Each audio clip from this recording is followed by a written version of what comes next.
ওমরে ফারুক মসজিদে নববীর ইমাম, জোহরের নামাজের ইমামতি করলেন, বের হয়ে আসলেন, দেখেন মসজিদের বারান্দায় ইয়ামান থেকে আসা কিছু লোক গোল হয়ে বসে বসে জিকির করে। কি করে? মনোযোগ নাই। কি করে? জিকির করে। উনি চলে গেলেন, আসরের সময় আবার ইমামতিতে আসলেন, আসরের সালাত পড়িয়ে চলে যাচ্ছেন, আবার দেখে গোল হয়ে জিকির করে ওই দল। মাগরিবের নামাজে ইমামতি করলেন, চলে যাওয়ার সময় দেখে সবাই যায়, এরা যায় না, গোল হয়ে বসে বসে জিকির করে আর তাসবিহ পড়ে। এবার ওমরে ফারুক বললেন, আসসালামু আলাইকুম। সবাই বলে ওয়ালাইকুম আসসালাম। মান আনতুম, তোমরা কারা?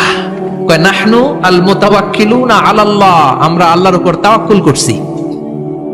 তো তাওয়াক্কুল করে যে বসে আছে, তোমাদের ফ্যামিলি নাই, ছেলে মেয়ে নাই, দায় দায়িত্ব নাই, সমাজকে উপহার দেওয়ার মতো কিছু নাই, আর তোমরা যে বসে আছো তিনটা বেলা খাইলা কোত্থেকে? না রোজাদা। ইয়ামানি লোকগুলো বলে না রোজা রাখি নাই, খাইছি। ওমর বলল বড় আল্লাহর ওলি খানা করতে আইছে। আমাদের জিকির আর বুজুর্গি দেখে আশেপাশের লোকজন খানা দিয়া গেছে। ওমরে ফারুক বলে তাইলে তো তোমরা মিথ্যাবাদী, তোমরা মুতাওয়াক্কিলুনা আলাল্লাহ নও, তোমরা আল্লাহর উপর তাওয়াক্কুল করনি, তোমরা হচ্ছে আল মুতাওয়াক্কিলুনা বা'দুকুম বা'দা, একে অপরের উপর নির্ভরশীল। যারা খানা দিয়ে যায় এদের উপর তোমরা নির্ভরশীল। তোমরা জিকির করার তাকায় থাকো, বাটি আসে কোন দিক দিয়া, খাবারের প্লেট আসে কোন দিক দিয়া, জোরে কোন ঠিক কিনা? আল্লাহর উপর তাওয়াক্কুল এটা নয়। আনতুমুল মুতাওয়াক্কিলুন বা'দুকুম বা'দা, এখনই মসজিদ থেকে বের হয়ে যাও।